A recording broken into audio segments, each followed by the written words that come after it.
So is it in order to change your gut, you have to change your brain, or is it vice versa? You have to change your gut for your brain to work. They are so connected. One of the things that's really crazy effective, if you want to work on meditation or sort of having inner peace instead of anxiety and stress, activated charcoal. Activated Really? charcoal is a 10,000-year-old remedy for digestive distress. And when you take it, it will bind to toxins in the gut called lipopolysaccharides. Lipopolysaccharides will cross the gut barrier and they'll enter the body and the brain and cause inflammation. When your brain is inflamed, your ability to be present is lowered. So if you bind the toxins in the gut, it also binds some heavy metals too and some pesticides. So when you bind those toxins, your ability to be present goes up, right? It's How often should we be doing this? well, activated charcoal in excess can cause constipation. And if you take it near herbs or medications, it can bind to the medications so that they don't take effect. So you should take it away from, you can take it with food if you want to, but you should take it away from supplements and medications. And how often should you do it?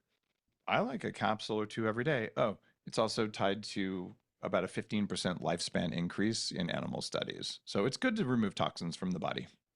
Okay. Well, I'm battling mold in my lungs right now, and so that's kind of part of my whole regimen, but I'm Mhm. wondering if I should amp it up a little bit. As long as you're So, not getting constipated, there's a good case for it. And I'm assuming you're on systemic antifungal drugs. yeah, I Good. am. We had to take a break from them because I actually had a skin reaction. I got allergic reaction from them. So we're trying to figure out the next best thing. So right now I'm in quote limbo on the meds, but Mm, it's a whole nother topic. got it. But yeah, it's in working progress. I've also been a victim of, just for time's sake, but I'm really curious. I'm also been a victim of long COVID. Got it Mm, in 2020, and I've currently been doing some nicotine therapy. I'm curious your thoughts on the nicotine thing. mm. Well, the first thing we've got to address, do you have long COVID or are you a victim of long COVID? I no, I think I still have it. I Okay. literally Uh, can't like exercise like I having it used is to. one thing. Being a victim of it is Yeah. another thing because you got to heal being a victim before you can heal from the actual cause. So I'm So, not a victim. no, you're not a victim. You got long COVID. I've got it There you apparently. go. Okay. So, long COVID is this is going to piss people off. It's just chronic fatigue syndrome.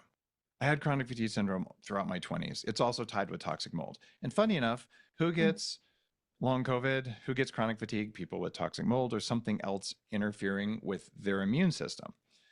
And long COVID might more accurately be named COVID vaccine injury because the great majority of people who got long COVID didn't get it from just COVID.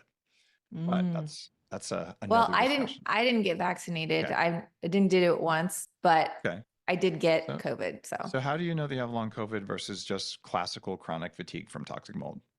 well, see, that's the thing. So I don't know how long I've had this mold, but I Yeah. know I've never felt the same since Hmm. 2020. Sure. And I'm like, man. What happens is various immune and emotional stresses stack up. And this is so tied in with heavily meditated. It's an awesome thing that you brought it up.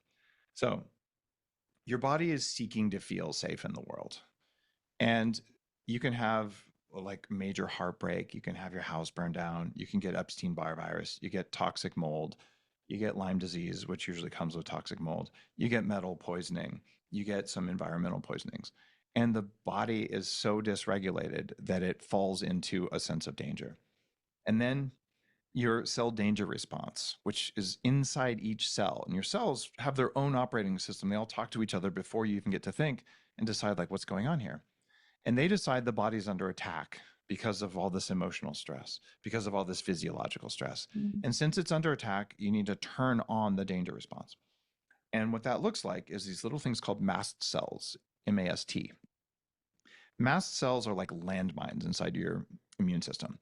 And their job is to wait till something heavy, like if it's a landmine, like in a war, a tank would go and it'd go boom and blow up the tank. Problem is, yours are so freaked out that if a bunny or a gust of air comes over it, it'll blow up.